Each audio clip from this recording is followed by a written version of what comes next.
जय श्री राधे, जय श्री कृष्ण। मंदिर श्री बंसी वाले महात्मा यूट्यूब चैनल अंबाला शहर की ओर से हम आप सभी भक्तों का हार्दिक अभिनंदन करते हैं।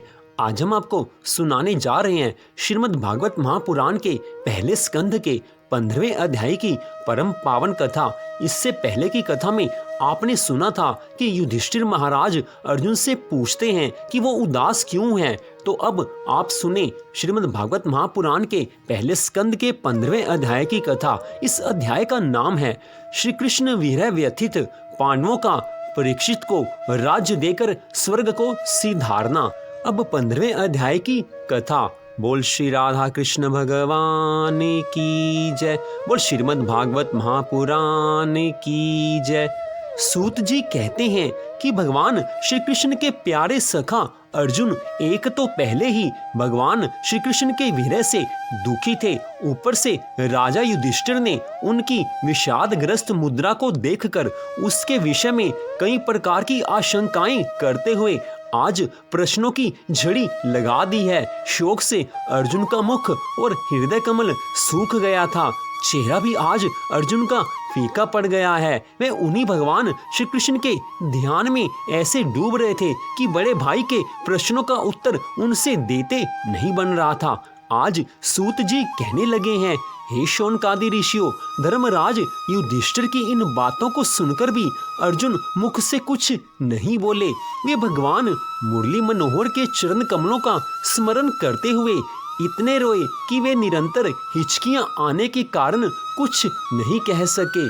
थोड़ी देर के बाद अर्जुन ने धैर्य रखते हुए धर्मराज युधिष्ठिर से कहा कि हे पृथ्वीराज, मैं यह किस प्रकार कहूँ कि भगवान श्री कृष्णचंद्र जी हम लोगों को सदा के लिए त्याग कर इस पृथ्वी से अंतर्ध्यान हो गए हैं। मैं उन्हें अभी तक अपना मेरा भाई ही समझता रहा। यद्यपि हम लोग उनको ज्योति स्वरूप परब्रह्म परमात्मा समझकर उनकी कुछ सेवा कर लेते तो इस अपार भव सागर से बिना ही परिश्रम के हम पार हो जाते, किंतु उन त्रिलोकीनाथ प्रभु की माया ऐसी प्रबल है कि हम उनको पास रहते हुए भी नहीं पहचान सके। अर्जुन आज कह रहे हैं, क्या बताऊं भाई, मेरे प्रभु ने मेरा त्याग किया है। जिन्होंने लाक्षागृह से हमें बचाया था वे अब तो अपने स्वधाम को पधारे हैं। प्रभु मुझे अंतकाल में साथ नहीं ले गए। उन्होंने मुझसे कहा कि तू जब मेरे साथ आया ही नहीं था तो फिर मैं तुझे अपने साथ कैसे ले जा सकता हूँ। मैंने तुझे गीता शास्त्र का जो ज्ञान दिया है वही तेरी रक्षा करेगा। हे भ्राता, आज तक मैं कभी हारा नहीं था, किंतु श्री कृष्ण विरह से व्याकुल हुआ। मैं आज द्वारिका से लौट रहा था तो रास्ते में काबा लोगों ने मुझे लूट लिया। हे भ्राता, मुझे लगता है कि मुझ में जो शक्ति थी वह मेरी नहीं थी, किंतु वह शक्ति श्री द्वारिकाधीश की ही थी और उनके चले जाने से आज वह शक्ति भी चली गई है। हे भ्राता, मैं अब भी वही गांडीवधारी अर्जुन हूँ और मेरी भुजा भी वही है जिनके द्वारा मैंने भगवान शिव, गंधर्व, इंद्र एवं मय नामक दैत्य से विजय पाई थी। इन्हीं भुजाओं से मैंने युद्ध भूमि में भीष्म पितामह, कर्ण, जयद्रथ आदि योद्धाओं को मारा था। समस्त राजाओं को परास्त करके मैंने ही यज्ञ के धन का संचय किया था और अश्वत्थामा के मस्तक से उसकी मणि भी मैंने ही निकाली थी। परंतु आज मैं उन्हीं शस्त्रों के होते हुए भी मार्ग में भीलों द्वारा परास्त हो गया। वे लोग मुझसे उस सारी संपत्ति एवं स्त्रियों आदि को छीन कर ले गए जिनको मैं द्वारिका से भगवान श्री कृष्णचंद्र जी की आज्ञा के अनुसार अपने साथ यहाँ ला रहा था। आज अर्जुन भगवान के उपकारों को याद कर रहे हैं। धर्मराज से अर्जुन कह रहे हैं कि द्रुपद राजा की उस राजसभा में मैंने जो मत्स्य वेद किया था वह भगवान की शक्ति के बल पर ही किया था।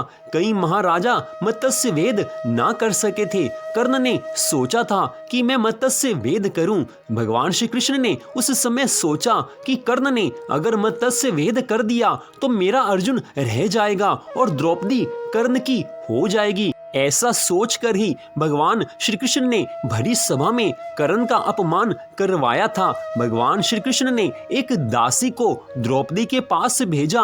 द्रौपदी ने हीन जाति के कर्ण से विवाह करने से इनकार कर दिया। मुझ में तो हिम्मत ना थी, किंतु मुझ पर भगवान की कृपा दृष्टि थी, जिससे शक्ति का मुझ में संचार हुआ था और उस दिन मैं मत्स्य वेद कर सका था। आज अर्जुन भगवान के उपकारों को याद कर करके रो रहे हैं, लेकिन इधर आज के मनुष्य कलयुग के हम सब वासी कभी भगवान के किए हुए उपकारों को याद करते नहीं हैं।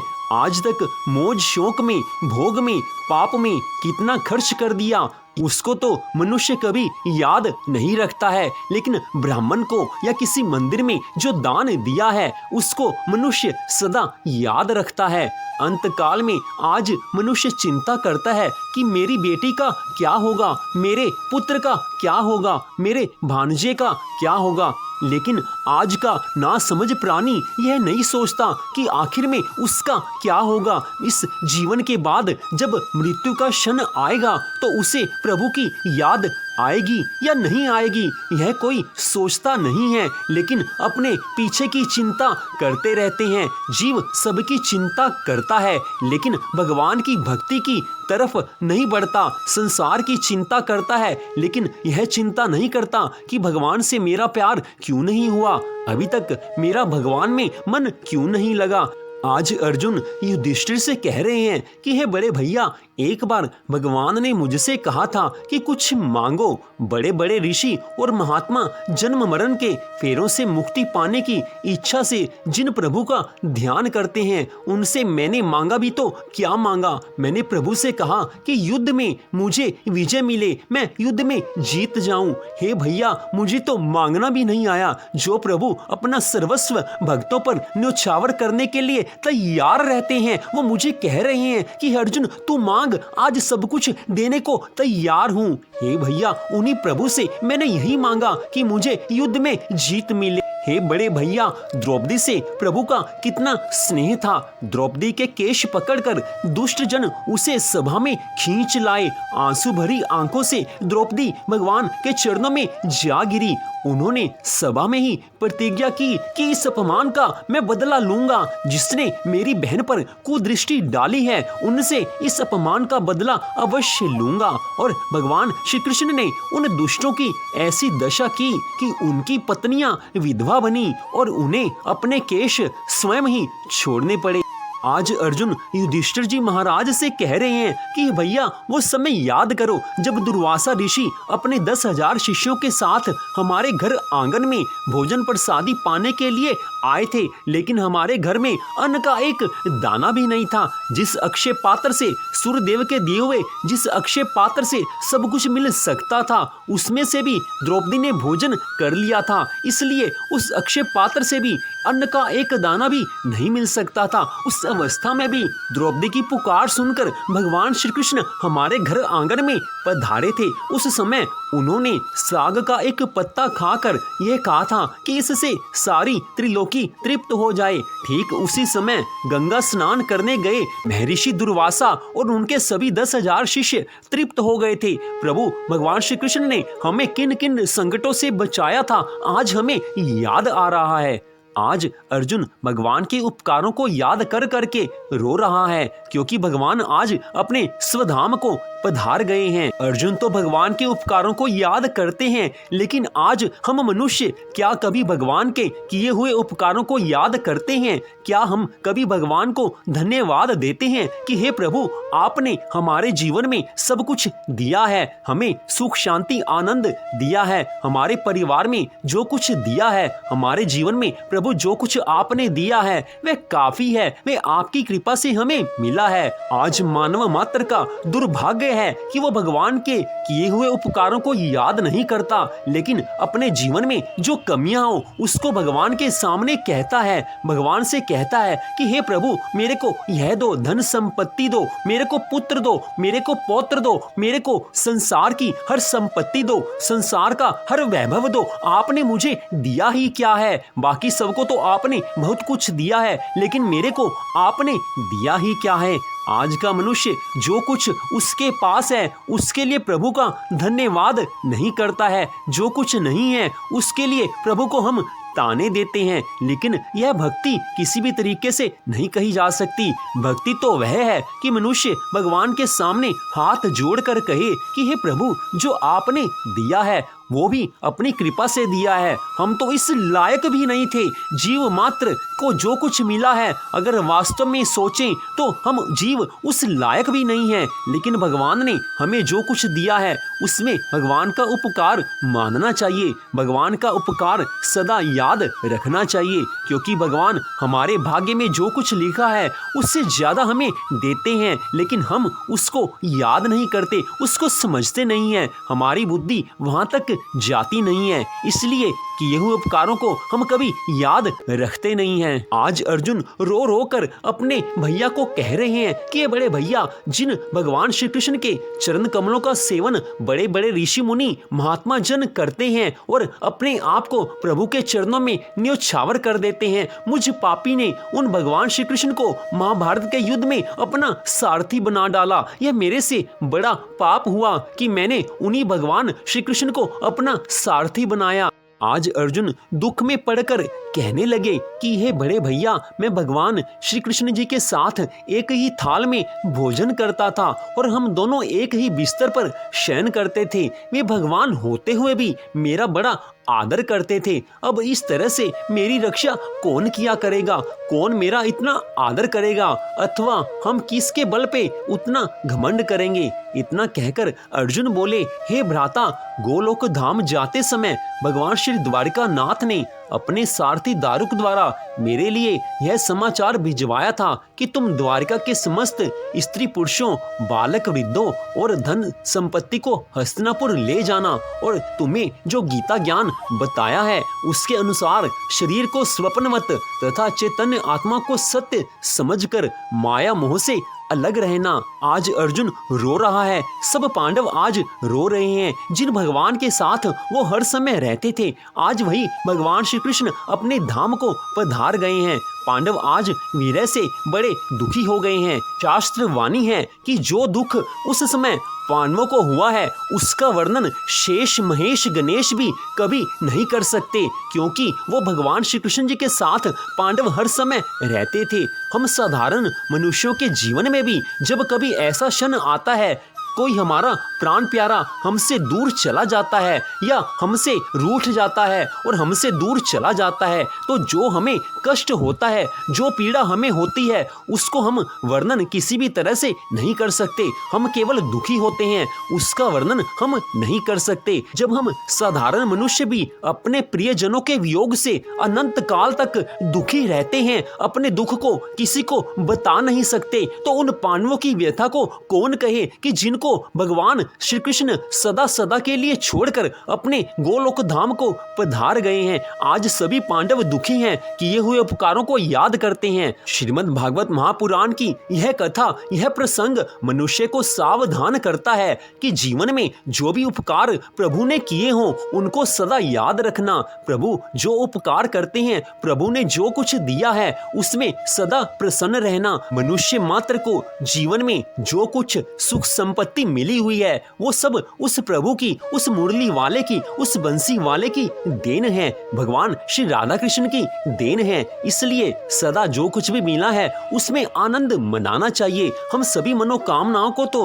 भगवान के सामने रख देते हैं। हम सब प्रभु से कुछ न कुछ मांगते रहते हैं। जीवन के हर क्षण में भगवान से सब कुछ मांगना हमारा स्वभाव बन गया है। लेकिन आज सोच विचार करना चाहिए कि जैसे पांडव भगवान श्री कृष्ण के विरह में दुखी हुए थे, क्या हमें भगवान के विरह का दुख होता है? क्या हमारी आंख से प्रभु के लिए कभी आंसू निकले हैं? सारे संसार के लिए मनुष्य अपनी आंखों से 1000 बार आंसू बहाता है। जीवन में हर क्षण संसार के प्यार में, संसार के मोह में मनुष्य आंसू बहाता है, लेकिन क्या कभी भगवान के लिए हम सबकी आंखों में आंसू निकले हैं? श्रीमद् भागवत महापुराण की कथा यह सोचने पर मजबूर करती है कि जीव मात्र को अपने जीवन में सोचना चाहिए कि वो कहाँ तक आ चुका है, भगवान की भक्ति में किस स्तर पर वो पहुंच चुका है, कितनी यात्रा उसने कर ली है। मनुष्य जीवन मिला है, 84 लाख योनियों में सर्वश्रेष्ठ मनुष्य का जीवन है। 84 लाख योनियों के बाद, उसमें भटकने के बाद मनुष्य का देह मिलता है। इस मनुष्य जीवन में ही भगवान को पाया जा सकता है। आज भागवत कथा सावधान करती है कि जीवन का जितना समय बीत गया उसको छोड़ दो, अब जो समय बाकी रहा है उसमें प्रभु की भक्ति करनी चाहिए। प्रभु के उपकारों को याद करने से प्रभु से प्यार होता है, भगवान की कथा सुनने से भगवान से प्यार होता है। कथा सुनो तो पूरी सुनो, अधूरी कथा से पूरा फल कभी मिल नहीं सकता है। अगर किसी को भूख 4 रोटी खाने की हो लेकिन उसको 1 रोटी दो तो उसकी भूख कभी मिट नहीं सकती। ऐसे ही पूरी कथा को सुनो, अगर अधूरी कथा को सुनेंगे तो पूरा पुण्य नहीं मिलेगा। पुण्य की बात तो छोड़ भी दो, भगवान से प्यार नहीं होगा। पूरी कथा सुनेंगे तो भगवान देखेंगे कि इसका कथा में मन लगा है, पूरी कथा सुनता है, इसलिए भगवान अपनी कृपा से हमारे जीवन में अपना प्रेम दे देते हैं। और जिसको भगवान से प्रेम हो जाए उसके जीवन में भगवान किसी चीज की कमी रहने ही नहीं देते। जो भगवान के प्रेम में पागल बना है उसको संसार की कोई चिंता महसूस होती ही नहीं है। यही तो भक्ति है, यही तो भक्ति की शक्ति है कि संसार में रहकर मनुष्य भगवान में हर समय मस्त रहता है। उसके सांसारिक कार्य भगवान श्री कृष्ण की कृपा से बड़े अच्छे से होते रहते हैं। जैसे पांडवों को राज्य मिला, सुख संपत्ति मिली, पहले दुख था लेकिन बाद में भगवान ने पांडवों को राज्य दिलाया है। महाभारत का युद्ध भी पांडवों को भगवान श्री कृष्ण की कृपा से ही उसमें विजय मिली थी और बाद में अपना भक्ति भी दी है, साथ में अपना प्रेम भी दिया है। आज अर्जुन भगवान के उपकारों को याद कर करके रो रहा है। समस्त पांडव आज रो रहे हैं और सोच रहे हैं कि अब हम इस जीवन में, इस संसार में रहकर क्या करेंगे। जब हमारे ठाकुर जी, हमारे भगवान श्री कृष्ण इस धराधाम से अपने स्वधाम को चले गए हैं तो अब इस संसार में हमें रहकर करना भी क्या है। बड़े ध्यान से अब इस कथा को सुने आप सब, क्योंकि अब वो समय आ गया है जब पांडव इस संसार से जाने लगे हैं। आज अर्जुन कह रहे हैं कि हम लोगों को अब तपस्या द्वारा अपने अपने शरीर को गला देना चाहिए। यह कहकर अर्जुन रोने लगे हैं। अर्जुन कह रहे हैं कि जब भगवान श्री कृष्ण चले गए हैं तो हम इस संसार में रहकर करेंगे भी क्या। अर्जुन की यह बात सुनकर भीम आदि अपने भाइयों सहित राजा युधिष्ठिर ने रोते हुए कहा कि हे अर्जुन, अब हम जीवित रहकर क्या करेंगे और यह राजपाट हमारे किस काम आएगा। अब हमें यहाँ रहना उचित नहीं है। हम लोगों को चाहिए कि परीक्षित को राज्य देकर बद्रीवन जाकर तपस्या करके अपना शरीर देह त्याग दें। धर्मराज युधिष्ठिर की यह बात सब भाइयों ने स्वीकार कर ली। जब इस प्रकार सभी पांडवों के रोने की आवाज आज महलों में पहुंची, उसी समय भगवान श्री कृष्ण चंद्र के परम धाम जाने का समाचार सबको मिला। उस समय कुंती एवं द्रौपदी आदि ने ऐसा विषाद किया कि जिसका वर्णन कोई कर नहीं सकता है। कुंती ने उस समय बेचैन होकर भगवान श्री कृष्ण के चरणों का स्मरण करते हुए अपने प्राण आज त्याग दिए हैं। धन्य है कुंती महारानी कि जिसको इतना मालूम हुआ कि भगवान श्री कृष्ण अपने स्वधाम को पधार गए हैं। यह मालूम होते हुए कुंती महारानी ने आज अपने प्राणों को त्याग दिया है। धन्य है ऐसे भक्त जो भगवान से इतना प्रेम करते हैं कि भगवान के बिना एक क्षण भी जिनको सहनीय नहीं होता। इसके बाद धर्मराज युधिष्ठिर ने कुल पुरोहित को बुलाकर अपने नाती परीक्षित को हस्तिनापुर का राज्य दे दिया और व्रत नाम के बालक को, जो भगवान श्री कृष्ण के वंश में जीवित रह गया था, उसको मथुरापुरी का राज्य दे दिया है। इसके बाद युधिष्ठिर, अर्जुन, भीम, नकुल, सहदेव और द्रौपदी ने अपने सुंदर वस्त्र आभूषण उतार कर एक एक कोपिन और चादर पहनकर राजभवन से बाहर आ गए हैं। उस समय जो भी ब्राह्मण और याचक उनके पास आए उन्हें उनकी इच्छा के अनुसार धन दान में देकर सबके सब आज उत्तराखंड को रवाना हुए हैं। भगवान श्री कृष्ण ने अर्जुन को जो गीता का ज्ञान दिया था उसी की आपस में चर्चा करते हुए वे कुछ समय तक तो वन में रहकर भगवान का भजन और तपस्या करते रहे। इस कठिन समय में पांडवों के हृदय में भगवान श्री कृष्ण के चरण कमलों के ध्यान से भक्ति का भाव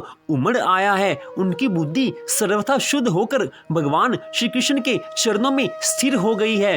इस समय संसार का कोई भी भान आज पांडवों को नहीं रहा है। संसार की याद मिट गई है। आज केवल ठाकुर जी की याद पांडवों के हृदय में है। ठाकुर जी आंखों से नजर आते हैं। ठाकुर जी का नाम कानों में आज गूंज रहा है। ठाकुर जी की कृपा को याद करते करते आज सबने मुक्ति पाई है। आज सब पांडव भगवान के धाम को सिधारे हैं। ठीक इसी समय उधर विदुर जी भी अपने शरीर को प्रभास क्षेत्र में त्याग कर अपने पितरों के साथ वे यमलोक को जाते हैं। आज पांडव मुक्त हुए हैं। जब द्रौपदी महारानी ने देखा कि अब पांडव लोग तो निरपेक्ष हो गए हैं, तब वे अनन्य प्रेम भाव से भगवान श्री कृष्ण का चिंतन करके भगवान को ही प्राप्त हो गई हैं। आज द्रौपदी महारानी की भी मुक्ति हो गई है। उनको भी भगवान के गोलोक धाम में स्थान मिला है। तो इस कथा में बताया गया है कि भगवान के प्यारे भक्त पांडवों के महाप्रयाण की इस परम पवित्र और मंगलमयी कथा को जो भक्त श्रद्धा से सुनते हैं, वे निश्चय ही भगवान की भक्ति और मोक्ष को प्राप्त करते हैं।